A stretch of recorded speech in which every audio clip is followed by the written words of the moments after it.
4, 3. What's going on, ladies and gentlemen, and welcome to the 2Ps reviews. Schrocko here with Duke, and we're here to talk today about Antman. We just got back. We saw it probably a few hours ago. Yeah, it started at 7. It's now midnight. So we just got back. We had some errands to run first, but so the structure of the show is going to be the first few minutes. We're going to just give kind of our opinions. It's going to be spoiler free, and then following that section, we'll get more into the plot and into what happens. So there'll be some cues on screen and definitely a link in the description. But so we're just going to dive right in. So what did you think? Give me something. Well, before this movie came out, as you probably know, Edgar Wright was slated to direct, which was kind of a big deal. Who? Edgar Wright. He made Hot Fuzz with Simon Pegg. You know? Okay, I did not know that. It's kind of it was a really big deal, but there's creative differences because Edgar Wright did not want. He wanted creative control because he's one of those directors. He likes being in control. But Marvel, so am I. You know, big man in the sky right now, doesn't like doing that because he wanted his standalone film, but they, as you know, are in a big universe. So hearing about all that, it kind of like I'm not a huge Edgar Wright fan. I respect his work and everything, but like, you know, it's not that big of a deal. But seeing the movie, I was impressed. It kind of like, it didn't feel like a Marvel movie. It felt like a different kind of movie, but there was still that Marvel element to it, which I really enjoyed. What was your take on it? I thought it was really fun. I had a whole lot of fun in there. We laughed. Everyone in the theater laughed a whole lot. Especially that one dude straight to our left, probably 4 seats down. He was having a ball. Yeah, he definitely was. Which is funny because we had a very similar character when we went and saw the first Avengers. What, 3 years ago? 3 years ago, something like that. About. And it was almost like the exact same thing. This guy that was just a few seats over to our left, nobody in between us, and he was just laughing his ass off at everyone really loud. And I loved that. And I loved the environment. And like other people laughing made me feel happier about the funny bits. And but most of it didn't feel like a superhero movie until the Yellow Jacket got the suit going, and then they were fighting with their suits, and then I'm like, oh wow, now superhero stuff's happening. But before that, it was like almost like a criminal spy heist movie type thing comedy, going on, yeah, like with a superhero element. One thing I think this film did right, like Ant-Man's not a serious guy to me. Like if you just looked at Ant-Man, it's kind of a really dumb idea. Yeah. And this movie didn't take itself too seriously. Like if it did, it would have been really dumb. It'd be like, oh my, like they're trying to make it way too serious. So when you told me they were making an Ant-Man movie, and then I looked stuff up about it, I thought that you could not be, at you being Marvel, could not be making a stupider decision. Definitely. Because like you pitched the idea to me, and as soon as you said, "Hey, they're making an Ant-Man movie," I'm like, "The fuck is an Ant-Man?" I know. Because you've been into like comics longer than I have, and definitely are still more into them, in that you have more and you've read more. And I had never really been. I'd heard of him, but I'd never read any Ant-Man or anything like that. And I was like, that sounds fucking ridiculous. How can you make a man smaller and tell me that he's a superhero? But one of the trailers, I think the first trailer, all the way through the first trailer, I was still like, this is a joke of a movie. I definitely agree with you. And then the second trailer came out, and I'm like, oh shit, that looks kind of cool. And then we went, and then I got a little more hype for it, and I think there were 3 trailers, right? Yeah, usually for Marvel movies, they have 3. And I think by the time the third one came around, I was like, oh shit, this would be a good movie. We'll go see this movie. And we did, and it totally blew away because it was a joke, but they knew it, and they acted like it was. Excuse me. They did it really well. I thought there was. Yeah, I have a few. Yeah, like one reason I kind of got excited for this movie was that comic book I bought you, Ant-Man by Nick Spencer. If you like comics at all, pick up this book. There's only 5 issues because Secret Wars happened. Blah blah blah. We don't need to talk about that. But it's like so hilarious. It's like Ant-Man, like just being. It's like the movie. Like it's just a joke. Like Ant-Man's not a serious guy. He's just a joke. Scott Lang. It's great. One thing I liked about this movie is I watch the trailers, and this is like my biggest problem with trailers anymore. Like I kind of hate watching them now because they give away the movie. I like with Avengers. I watched the trailers. I got so hyped. I saw something, I'm like, oh, it was just trailers with a few things added in between. this movie, I think I saw the first two. I never saw the third trailer. A lot of stuff I'd never seen before. It was kind of nice. Like, oh, that's cool. Like, I didn't get this nice scene on the big screen. Yeah. And I thought the performances were great in this movie. I don't know about you. I thought Paul Rudd fucking killed it. He did. I was very impressed. He did really good. Like, he's a comedian to me. He's not drama. But, like... Yeah, exactly. I don't know about you. But he did this mix really well. Like after I saw this, I could almost see him in a serious movie. Because obviously this wasn't a serious movie. It's a Marvel film. And so there were jokes all around. But it was still more than like I Love You Man or something like that. It wasn't just a comedy movie. It was a slightly more serious movie. Yeah, I definitely agree with you. It's still hard to take superhero shit seriously. But oh, yeah. We can talk about that later. But like... Yeah, everything.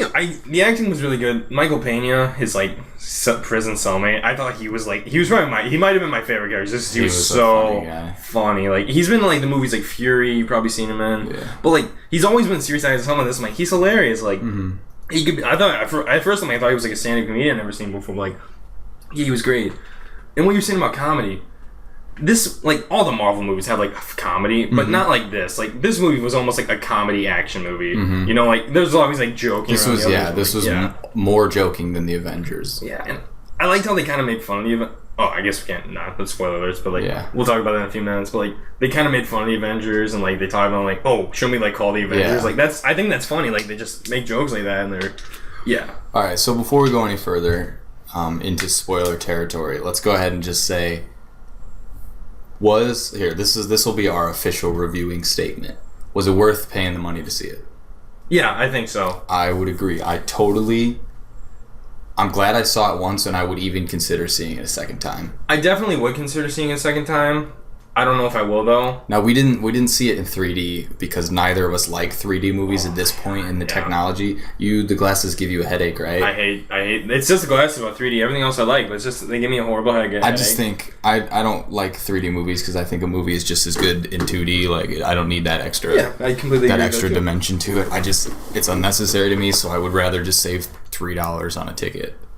But so now I suppose at 8 minutes or so we'll go ahead and talk a little more about like the plot and everything. Like we won't worry about spoilers at this point. So if you're still sticking around and you don't want to hear spoilers, now's the time to go ahead and go see the movie and come back and finish the video because I definitely want you to come back. Yeah, we all both do. Okay. Compared to like Winter Soldier and like. That's really the only one time I had was kind of a game changer for the Marvel Universe with like, you know... Well, besides like the first Avengers. Like, yeah, but like more recently, I guess I should say. Like, this movie wasn't a game changer. No, it wasn't. It was an introduction. It was like when Iron Man came out. It was like, that's an idea. It's cool. And this sounds super saying, but like, Ant-Man was a lot smaller. You know, like it was more contained than the Marvel, like Avengers, like that was like global. Like this is just like it's all in San Francisco. And I kind of like that. So like, it's like a smaller, like it sounds really dumb saying, but it's a smaller movie. One thing I really liked about the way that they did the I don't even know how to put it, but like take Age of Ultron, they lifted up half of an entire city or whatever into the air, and in this, no actual like destroy the world plot began. No. You know what I mean? Yeah. Like in the first Avengers, the invasion started and the Avengers fought it off. And in Age of Ultron, like this idea to drop a huge meteor onto the Earth and wipe out humanity via the dust cloud or whatever, however the dinosaurs went, it had begun. But in this one, it was just like, this guy's got this technology now and he will sell it to Hydra. He was going to sell it to Hydra. In fact, he had already sold them the suit. He just hadn't given it to him yet. And he was going to give it to Hydra, and then stuff was going to happen. But it never got to that point. I really liked that. I did too. Just because I think with the two past Avengers movies, we'd gotten that like, oh shit, it's happening moment. And in this one, it didn't get that far. And I liked that. It was refreshing to me. I like that. That's a good point. I really thought about that. My biggest problem with this movie, and it's like every other, like Guardians did it, Winter Soldier did it, Thor did it, Iron Man 3 did it. Basically, every movie has done this. They kill their villain. Oh, yeah. You didn't like that? I get kind of tired of it. It's like, with Avengers... Did Thor kill the villain? He died in the end. Yeah, Malekith died. Who the fuck was the villain? Exactly, you don't care. Like, in 3 movies, I'm like, who's the villain in Ant-Man? Darren Cross. Yeah, that's right. Oh, I don't care. Oh, yeah, like, I totally know what you mean. Because he's gone now. He's irrelevant now. He's completely irrelevant. Oh, my God. The way he died, though, it was incredible. That was, like, brutal. It was crazy. I was gonna, like... a shitty way to go. Yeah, and, like, he was insane, though. Like, the only villain I can think of in recent memory is Ultron. But now he's gone. Probably. He's not even gone, did he? I don't know why I happened to him. I don't remember. Vision, that's the thing. Like, you just don't care. And, like, to me, you could have had, like, because Ant-Man, in the beginning, if you remember, he's like, I hate violence. Yeah. Which, to me, would have made more sense for him to be like, you're going to prison for the rest of your life. Yeah. Then, like, in the next movie, he could have broken out, started producing, like, Black Mark with Hardger, which would have been cool. He could have brought him into the Avengers, like, movies and everything. But, yeah, that's, like, the only problem I had. I mean... I think my biggest problem with this was, once again... They took the main female character and made her a love interest, as opposed to just another character. Like, I honestly, I just don't want people to be kissing anymore. I don't care. Yes. Like, the underlying sexual tension between the two was just, to me, it was just completely unnecessary. Like, I totally got it, and I totally know why they do that. Like, they're playing on, like, the Twilight fan and all of us. Yeah. But I don't want that anymore.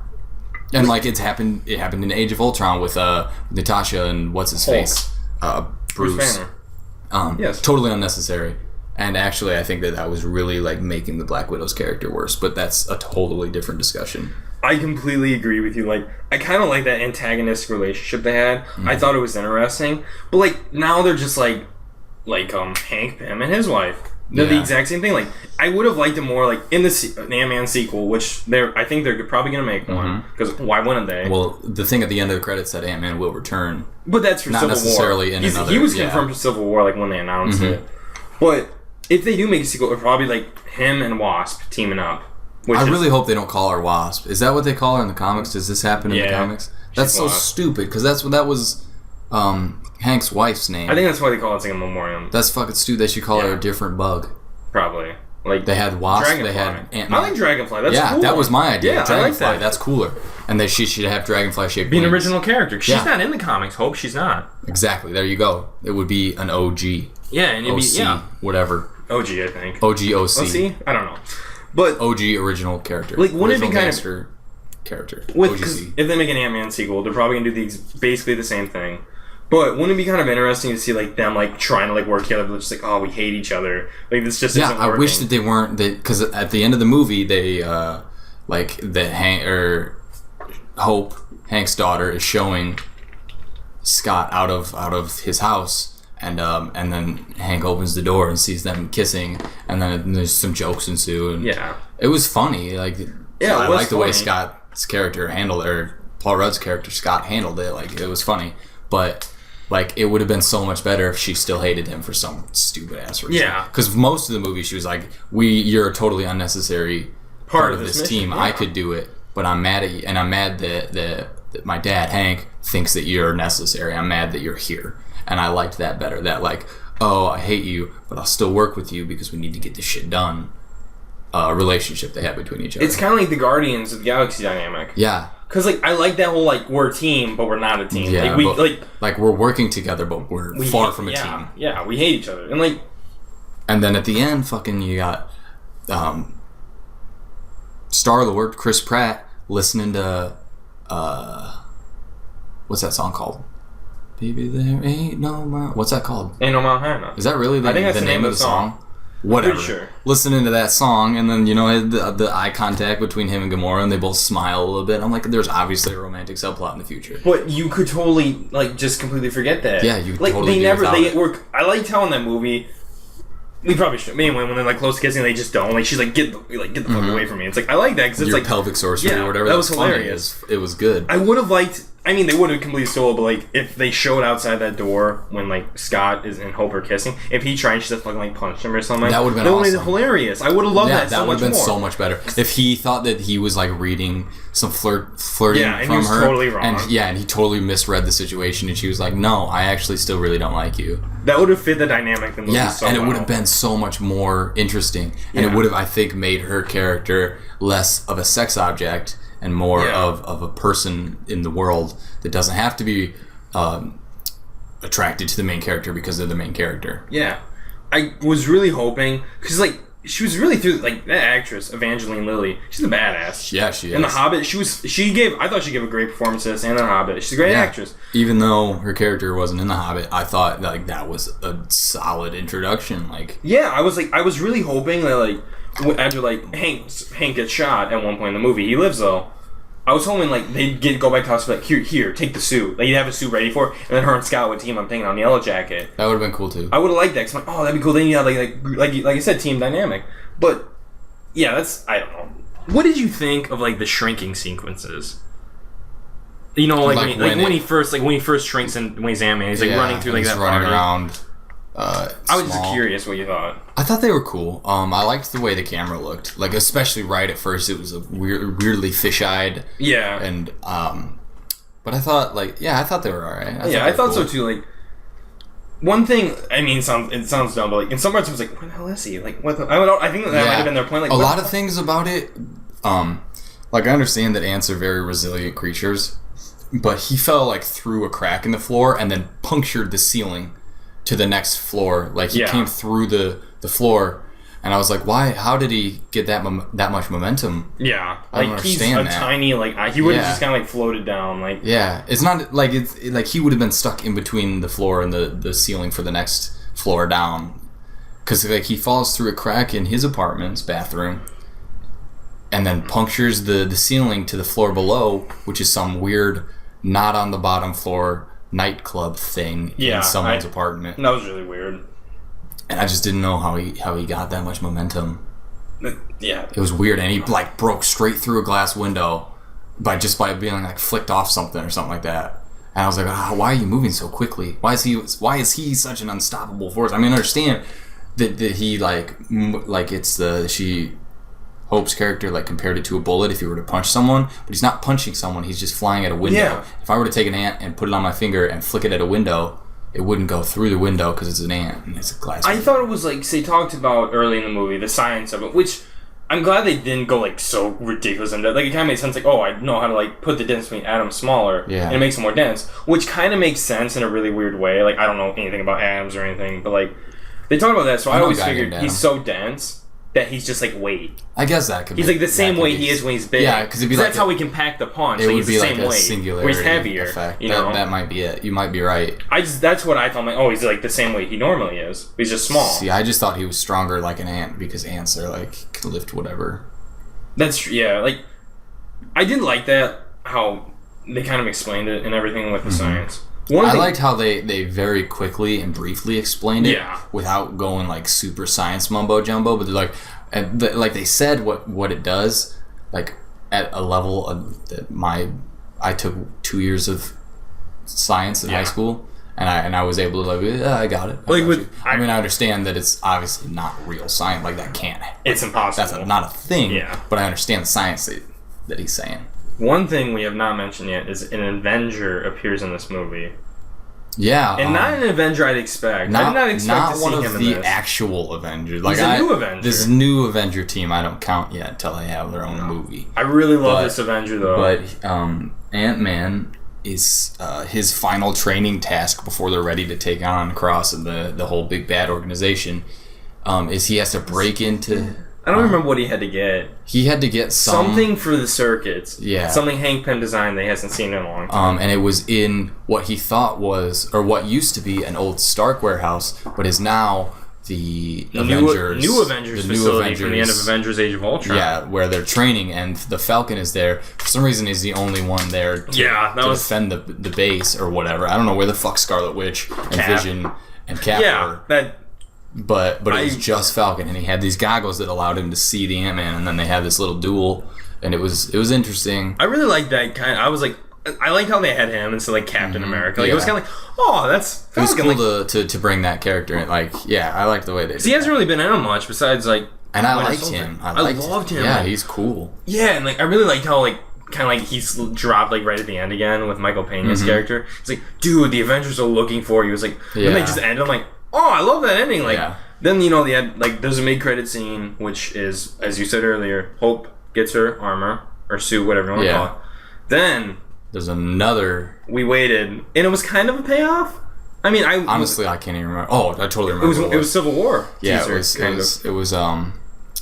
it was the Falcon and Captain America had found Bucky Barnes. He was trapped in like some press device. Yeah, his robotic arm looked very upset. Yeah, he looked Which I don't think he has made a face that didn't look upset since the Winter Soldier. So.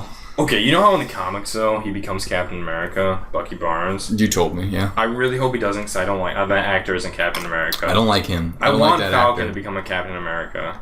Does that make Honestly, sense? I don't. It's not that I don't like that actor. It's like I don't like his long hair. Or his face. In the first Avenger, or not in the first Avenger, Captain America the movie. That's what it's called, right? The first Avenger. Yeah. Holy shit! Cool. It is called that. Yeah, I'm looking at the list of the movies right now. In that he had short hair because he was just his military buddy, and he looked way better. Yeah. Which if they did Captain America, he'd probably do that again. Like, I hope so. Hair, but this is the 12th movie they've made.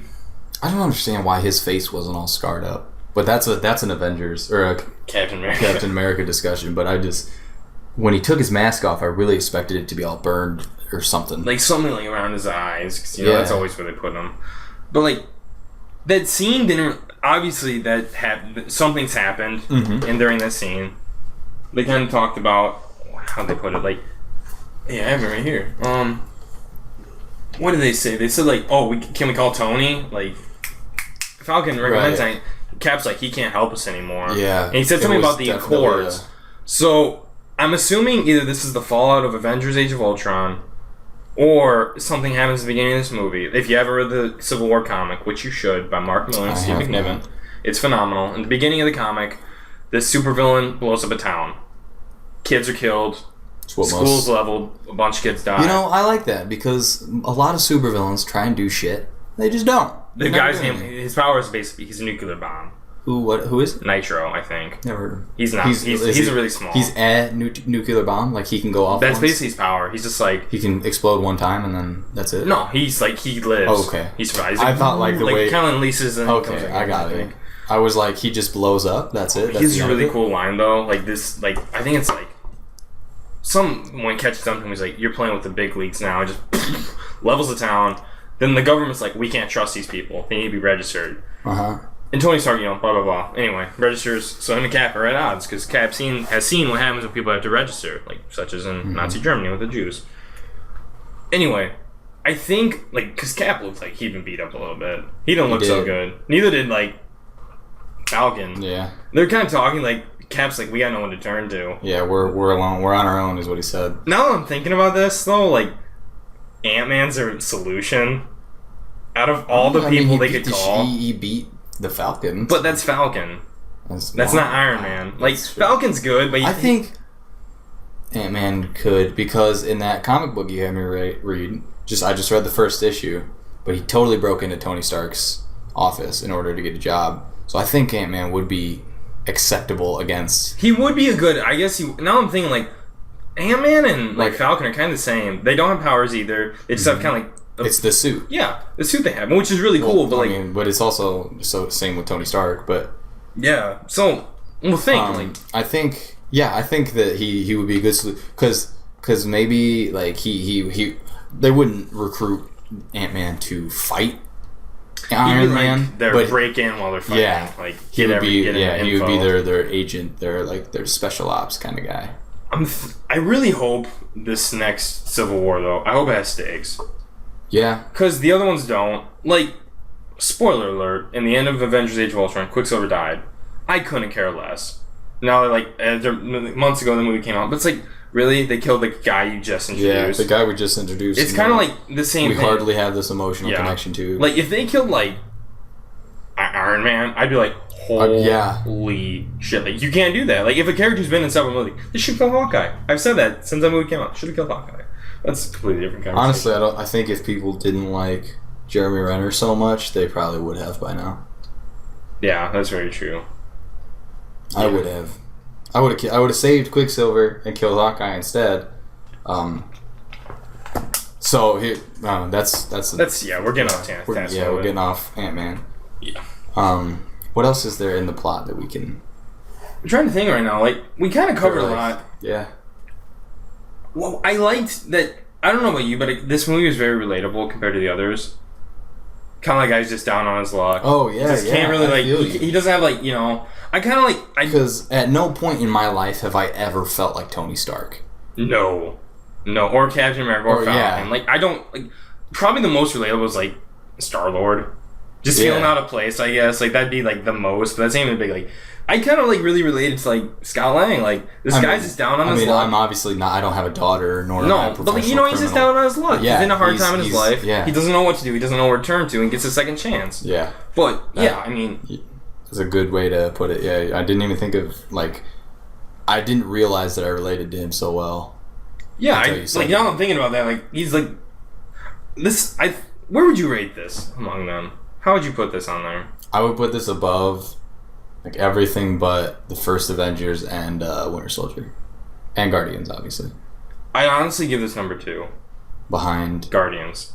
This, I think this is going to be a sleeper hit, like Guardians was. Guardians was kind of like, it wasn't... Dude, Guardians came out the cut. It did, but it shocked everybody. I think this is going to do the same thing. Yeah. Because it's a lot different. Like, it's very different. It's kind of risky for Marvel. Uh-huh. It really was. But I think it's really going to pay off because I thought it was phenomenal. All right, I think we're coming up here on 27 minutes. Nice. So I think we'll call it for that. You think so? Yeah, I think it's good. It sounds good. Our first review. So all in all, good movie. Very good. Highly recommend Definitely recommend it. If you stayed this long, definitely worth going to see. Don't see it in 3D because 3D is unnecessary. Yes. Until they can like make it like I'm actually there, I don't care. Yeah. Like give me a VR movie. Give me an Oculus Rift. Yeah. I'm standing with them in the battlefield. Sick. I'm a casualty in Ultron's devastation. Anyway, thanks for watching, everyone, and I don't know, you got any parting words? No, I do not. All right, we'll see you. Good night and good luck, around. I guess. Good night and good luck. I like that. Good night and good luck.